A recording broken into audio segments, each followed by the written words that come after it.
Israël a toujours menti. Bon, il a menti sur ses intentions dès le début, menti à toutes les étapes. Mais une chose qu'il faut reconnaître, et on peut lui reconnaître ce talent, c'est que Benjamin Netanyahou est le menteur en chef depuis qu'il est au pouvoir, et donc il ment continuellement.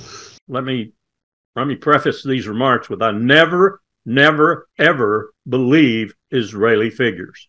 I've been in the government too long to know that the Israelis are patent liars. In their intelligence community, in their propaganda community, certainly, and in their leadership, they are inveterate liars. Let me say that again. They are liars. So you can't believe anything that comes out of Jerusalem. It's all propaganda. Et donc, il ment continuellement. If you see anybody advocating for Israel on the TV or radio, one of their repellent spokespeople say, then they will be lying, because that's what they do. They lie, and they lie, and they lie, and they lie, and they lie, and they lie, and they lie, and they lie, and they lie, and they lie, and they lie. Il n'est pas impossible que je puisse être dans une manière d'insincérité ponctuelle. Vous savez, dans la vie, je ne suis pas un défenseur à force forcée du culte de la vérité. Je mens tous les jours, nous mentons tous les jours. Il y a des pieux mensonges, des mensonges créateurs, des lâches mensonges, d'ignobles vérités. Il y a des tas de raisons où il est important de mentir, ou de dissimuler, ou de cacher, ou de taire. Je n'ai pas d'état d'âme avec cela. Nous avons la parole pour mentir. And they lie, and they lie, and they lie, and they lie, and they lie, and they lie, and they lie. The IDF did not randomly attack an ambulance. Last Sunday, several uncoordinated vehicles were identified advancing suspiciously toward IDF troops without headlights or emergency signals. IDF troops then opened fire at suspected vehicles. Following an initial assessment, it was determined that the forces had eliminated a Hamas military terrorist, Mohammed Amin Ibrahim Shubaki, who took part in the October 7 massacre, along with 8 other terrorists from Hamas and the Islamic Jihad. So this is what I can tell you about this incident. And they lie, and they lie, and they lie, and they lie, and they lie, and they lie. Cette femme en France qui a déclaré que une victime israélienne, on avait retrouvé dans son corps le sperme de 67 personnes différentes. Tenez-vous bien. Et ça passe sur une télé française sans commentaire. Écoutez ceci. C'est dur à le dire, mais moi j'ai du mal à vous le dire. Il y a une autre femme qui a eu 67 spermes. Voilà, et en fait c'est totalement bidon. Et elle vient maintenant de déclarer qu'effectivement, c'était pas la réalité du terrain comme elle prétendait, mais qu'elle avait relayé des rumeurs sous le coup de l'émotion. C'était une erreur, je m'en excuse, c'est n'importe quoi. On est là dans la propagande de guerre qui doit inventer, déformer, augmenter des chiffres incroyables pour frapper l'opinion, frapper l'émotion, manipuler l'opinion des gens. Donc on est dans la pure et simple manipulation. And they lie, and they lie, and they lie, and they lie, and they lie, and they lie, and they lie. Il faut dire que ça fait 2 mois que ça dure et que ça devient de plus en plus invivable, que je me sens de plus en plus isolée et abandonnée et j'ai l'impression d'avoir en fait, on va dire encore qu'on se victimise, mais d'avoir en fait tout le monde contre moi en fait quelque part. Et là, des tags sont apparus et toutes les semaines, on en avait des nouveaux avec des étoiles de David, des étoiles juives, des croix gammées. Ça a été de l'ascenseur, dans l'ascenseur, la porte, le paillasson, les escaliers, la boîte aux lettres. Et en fait, ça ne cesse pas, c'est sans cesse. J'en suis à la 6e plainte.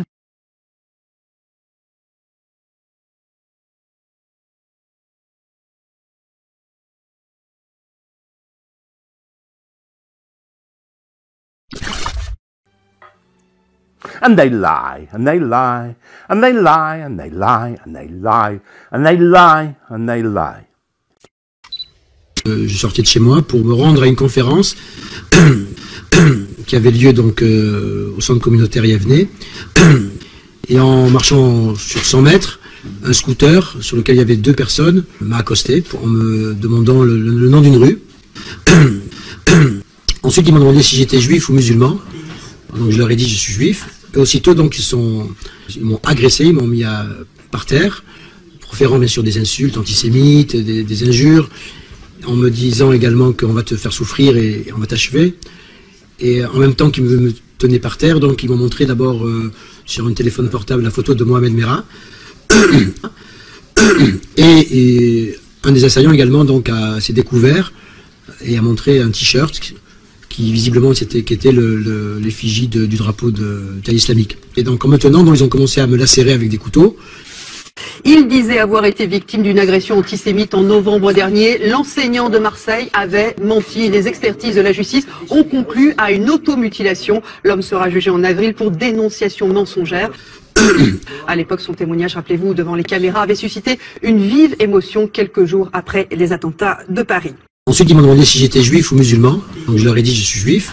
Et aussitôt, donc, ils m'ont agressé, ils m'ont mis par terre, proférant bien sûr des insultes antisémites, des injures, en me disant également qu'on va te faire souffrir et on va t'achever. Tu pousses le bouchon un peu trop loin, Maurice.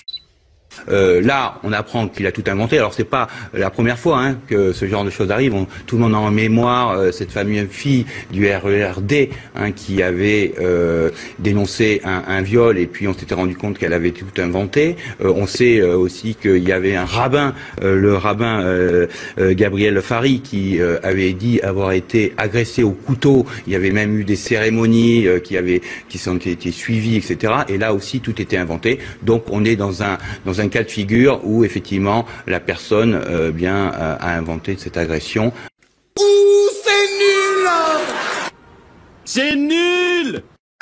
Commençons ce journal par cette terrible agression antisémite. Dans un RER, une jeune femme a été prise à partie par 6 hommes armés de couteaux. Ils la croyaient juive. Dans l'actualité de ce dimanche, une agression antisémite dans le RER. 6 hommes armés de couteaux s'en sont pris à une jeune femme vendredi matin. Cette agression, racontée par Marie-Léonie Leblanc, n'a jamais eu lieu. Ce n'était qu'un mensonge, une fiction. Durant 2 jours, politiques et médias ont pourtant voulu croire à cette histoire. And they lie, and they lie, and they lie, and they lie, and they lie, and they lie, and they lie. Sur la façade d'un immeuble du 14e arrondissement de Paris, des étoiles de David dessinées au pochoir bleu. Une 60aine de tags ont été déposés sur plusieurs immeubles du 14e arrondissement. Depuis le week-end dernier, des tags similaires sont apparus en région parisienne, à Saint-Ouen, Aubervilliers ou encore ici les Moulineaux, mais également dans d'autres arrondissements de Paris, comme le 13e et le 15e. Et on ouvre donc cette Europe 1 13h avec ces nouveaux éléments. Quelques jours après la découverte d'étoiles de David dans les rues de Paris, l'enquête progresse. Le commanditaire présumé de ces actions géolocalisées en Russie a été identifié grâce à l'exploitation téléphonique du couple de Moldave.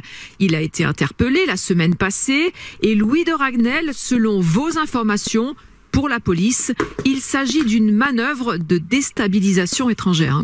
Vous vous rappelez sans doute de cette scène qu'avaient filmé eux-mêmes les terroristes du Hamas à Nachal Oz, prise en otage d'une famille. Vous vous rappelez de ce visage de cet adolescent ? Oui. De sa mère juste à côté, le père qui avait été grièvement blessé. Oui.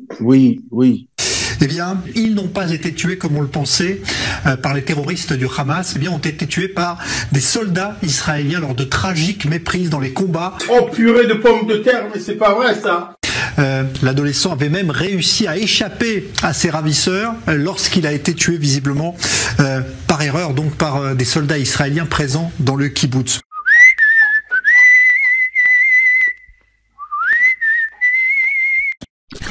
Des militants de l'Union des étudiants juifs de France, l'UEJF, tentent de se faire agresser à un colloque pour les faire passer, j'imagine que c'est un peu le but, les faire passer pour des agresseurs de juifs, je sais pas trop quoi, dire que c'est des soutiens des terroristes, tout ça, et donc se faire agresser par eux. Vous allez voir ce qu'ils font pour faire ça, qu'ils n'y arrivent pas trop et qu'ils tentent de faire semblant de se faire agresser. Sauf qu'ils ont été pris par la patrouille parce que quelqu'un a filmé depuis une zone très proche en fait des militants de l'Union des étudiants juifs de France, et on voit très bien en fait que c'est fake. Et c'est assez intéressant sur les méthodes de certaines personnes. On avait déjà parlé de ça avec les méthodes de l'extrême droite, notamment du collectif Némésis avec Dr Zoé. Et là, je trouve que ça ressemble assez, c'est-à-dire d'essayer d'arriver dans des endroits où on n'est pas les bienvenus et de dire « Ah, regardez, ils m'ont agressé, ils sont très méchants, ça veut dire qu'ils sont pas dans la raison et nous, on est dans la raison. » quoi. Et en fait, ils ont fait un bad buzz de zinzin sur Twitter parce que y a des gens dans la salle qui ont eu la bonne idée de filmer et qu'on voit leur méthode et comment ils ont fait semblant en fait de se faire agresser. Donc ce mec-là, elle est incroyable la vidéo, c'est vraiment un mème incroyable. Regardez ça. Le mec, y a rien. Le gars, y a rien, il gueule comme ça. Elle est incroyable la vidéo. Imaginez, il s'est rien passé, il n'y a pas de coup, il n'y a rien. And they lie, and they lie, and they lie, and they lie, and they lie, and they lie, and they lie.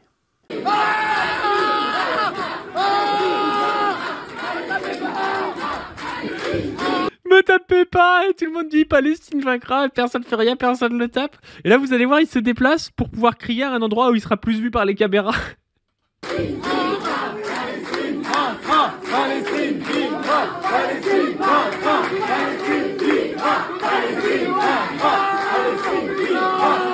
Et il se remet à crier.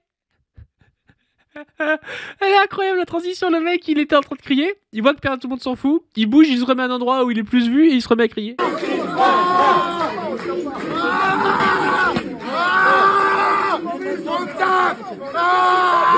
On me tape. On te tape pas, y'a personne qui te tape.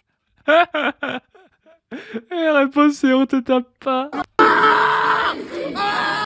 Putain, elle est incroyable la vidéo.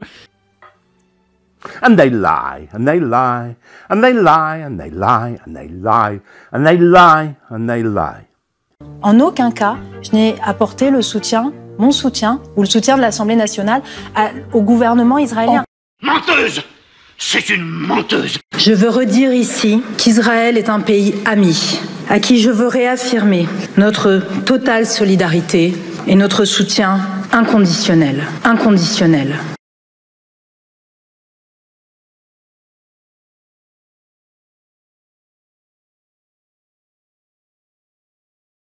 Israël ne conçoit qu'une attitude, le soutien inconditionnel. N'est-ce pas? Dès que vous manifestez la moindre réserve, aussitôt vous êtes accusé de trahison, d'antisémitisme ou d'autres. La machine, c'est quand même impressionnant là depuis 48 heures, la machine médiatico-politique qui, à partir de rien, on est bien d'accord là maintenant, on peut dire les faits. Il n'y a pas eu d'acte antisémite à Sciences Po. Et malgré ça, il y a eu un emballement médiatique, il y a eu le Premier ministre qui a pris la parole, le Président de la République qui a pris la parole, avec quel résultat finalement? Calomnier des étudiants qui se battent pour une cause que je considère profondément juste, qui est de s'opposer au génocide qui est en cours à Gaza. Alors ça, c'est injuste. C'est vraiment trop injuste. LFI, c'est le parti antisémite, on a le nouveau parti anticapitaliste, nouveau parti antisémite. LFI, c'est le nouveau parti antisémite. C'est grave qu'aujourd'hui, quand on défend la cause palestinienne, on soit exposé à une telle machine médiatico-politique qui tente de vous discréditer. Mélenchon est une ordure antisémite. Oui. Hein? Oui. Comment vous le dites? Mélenchon est une ordure antisémite. Mélenchon est une ordure antisémite. Est-ce que le procès en antisémitisme fait des gens qui Mélenchon est pour vous justifié? Oui, c'est un antisémite. Oui. Hein, mais dites-le.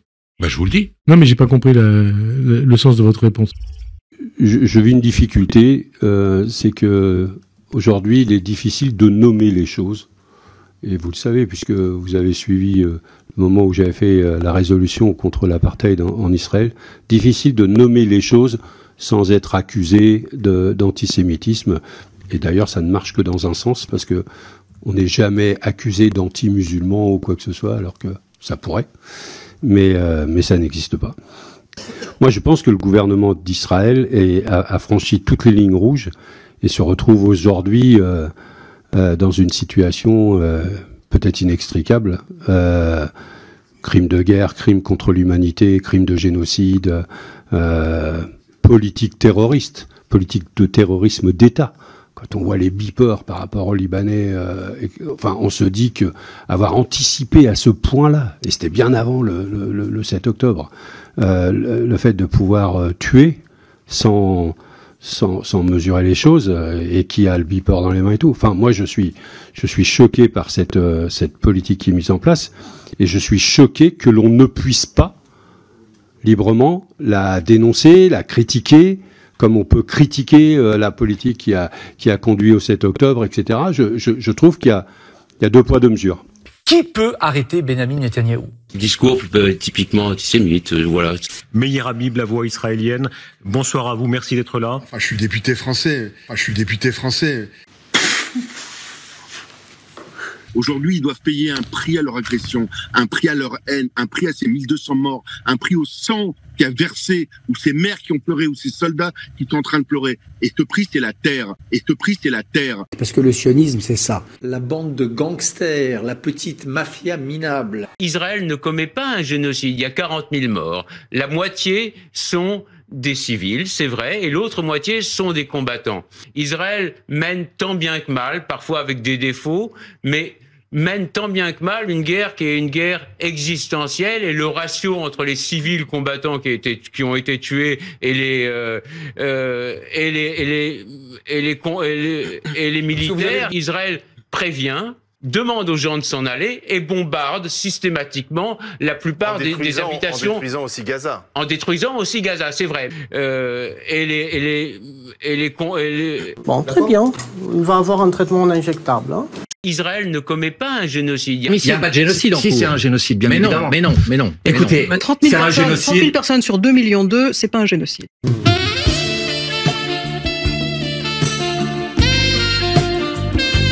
C'est pas un génocide. Le prix de l'arrogance. Le prix de l'arrogance. Raïm Corsia, est-ce qu'on peut participer à une manifestation pro-palestinienne pour soutenir la population gazaoui, arborer un drapeau palestinien, condamner les massacres qui sont commis en ce moment à Gaza, tout en n'étant pas qualifié d'antisémite? Discours typiquement antisémite, voilà.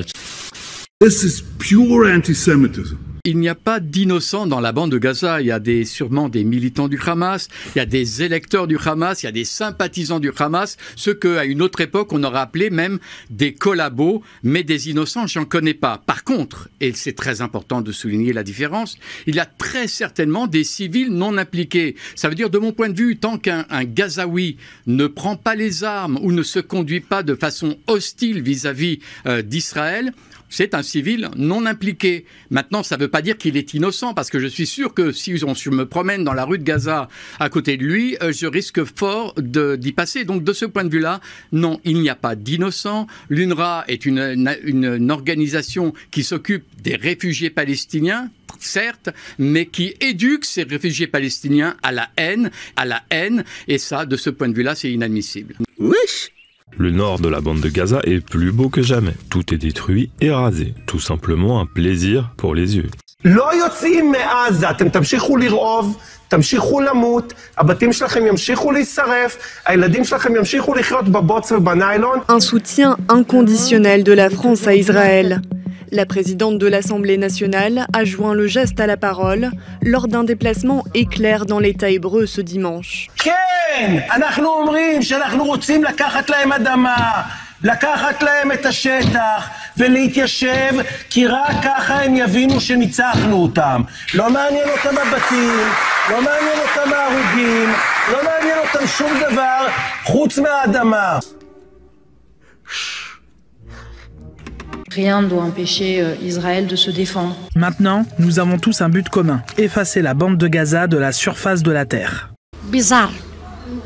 dégueulasse. אני לא מרחם על העזתים האלה. אני לא חושב שיש מישהו במדינת ישראל, בארץ ישראל, שצריך לרחם על העזתים האלה. לא על מבוגרים, לא על קשישים, לא על צעירים ולא על ילדים. העזתים, מבחינתי שירבו למוות, מה אכפת לי מהם? Plus que jamais, je le répète aujourd'hui, nous devons nous tenir sans faille aux côtés d'Israël. Israël. J'ai vu cette espèce de jérémiade permanente de la part des Palestiniens qui nous disent on n'a rien, on peut pas acheter des violons pour que nos petites filles puissent apprendre à jouer du violon, etc., etc. Ils sont complètement fumés, quoi. Et pourquoi les Gazaouites n'accueillent pas les Tsahal comme une armée de libération? Bon, très bien. Il va avoir un traitement injectable. Hein. Est-ce qu'on peut participer à une manifestation pro-palestinienne pour soutenir la population gazaoui, arborer un drapeau palestinien, condamner les massacres qui sont commis en ce moment à Gaza, tout en n'étant pas qualifié d'antisémite? Bon, les massacres dont on parle à Gaza, c'est un fait de guerre qui incombe au Hamas, qui ne rend pas les otages que les terroristes du Hamas ont pris, qui continue à envoyer des missiles sur Israël, qui refuse toutes les propositions d'arrêt des combats qui sont proposées par la France, par l'Amérique, par l'Égypte. C'est les populations civiles qui trinquent. En tout cas, c'est un fait de guerre qu'aucun pays au monde ne mènerait comme le fait Israël. Moi, je suis pas l'avocat d'Israël, je suis pas ambassadeur d'Israël. Mais j'ai absolument pas à rougir d'ailleurs de ce que Israël fait dans la façon de mener les combats, c'est-à-dire une façon où l'armée israélienne fait prendre des risques à ses propres militaires. Vous n'êtes pas mal à l'aise avec la politique qui est menée par Benyamin Netanyahou à Gaza? Je suis jamais mal à l'aise avec une politique qui consiste à défendre ses ressortissants. Il se trouve, je vais vous parler très franchement, il se trouve que ma fille était en Israël hier. Alors encore une fois, les chiffres, il se trouve que ma fille était en Israël hier et qu'elle a dû aller dans des abris. Mon fils a dû aller dans des abris. Mon fils a dû, et je l'ai fait revenir en faisant un micmac par avion parce que tous les avions étaient fermés parce que c'est un pays qui a encore reçu des missiles. Et quand il y a eu 350 missiles envoyés par l'Iran, que je sache, il n'y a pas eu des manifestations de soutien. Mais je suis pas en train d'opposer l'un et l'autre. Je vous dis, je suis juste en train d'essayer de comprendre. Je comprends qu'on défende le droit des Palestiniens à exister. Pourquoi c'est si difficile? Pas en tuant des juifs, pas en brûlant des synagogues, pas en excitant les gens pour jouer sur les instincts les plus bas. Je suis juste en train d'essayer de comprendre pourquoi c'est si difficile de condamner aussi les massacres qui sont commis à Gaza. Parce qu'ils sont pas du même ordre. Même les gouvernements occidentaux disent à Benyamin Netanyahou, c'est plus possible, on peut pas soutenir ce qui est en train de se passer. Il y a une population civile qui se fait massacrer. Il y a 40 000 morts depuis le 7 octobre, selon les chiffres du Hamas. Parce qu'il y a eu 1200 morts. Aussi par les organisations humanitaires. Parce qu'il y a eu 1200 morts qu'on semble oublier. Tout le monde semble oublier. Personne ne les oublie. Personne ne les oublie. Mais est-ce qu'on est obligé systématiquement d'opposer les deux camps? Parce qu'à un moment, Israël, je crois, a l'obligation de faire en sorte que ses citoyens ne risquent plus cela. Et d'ailleurs, vous remarquez que c'est une guerre entre Israël et le Hamas, pas une guerre entre Israël et les Palestiniens, et que je sache, tous les pays qui ont fait des accords, y compris les pays arabes, qui ont fait des accords avec Israël, n'ont pas dénoncé ces accords. C'est-à-dire que tout le monde serait bien content qu'Israël finisse le boulot, et qu'on puisse construire une paix enfin au Moyen-Orient, sans des gens qui, en permanence, ne veulent qu'une chose, la destruction d'Israël. Donc c'est très dur de discuter avec des gens qui veulent votre destruction. Et moi je crois que vous avez raison de rappeler que, comme tout à l'heure, on peut pas parler d'intelligence pour des gens qui font ce qu'ils font, comme à la grande note, mais il y a quand même un moment où une ambiance, un moment délétère de notre société permet à des gens peu armés intellectuellement de se dire, après tout, je suis même porté par ce souffle, par cet élan. C'est ça, ce qui est dangereux. On y est aujourd'hui à l'importation du conflit israélo-palestinien. Oui, ça a été clairement la politique des LFI pour jouer sur un vote communautariste. On peut le dire simplement. C'est vrai et c'est factuellement juste. C'est pas moi qui ai fait des meetings avec des drapeaux palestiniens en disant, voilà ce qu'il faut faire. Et encore une fois, quel est le problème d'arborer un drapeau palestinien si c'est pour maintenir son soutien à la population palestinienne et non pas au Hamas? D'accord, demandez aux députés français qui arborent un drapeau palestinien à l'Assemblée nationale, il a été condamné. Pourquoi?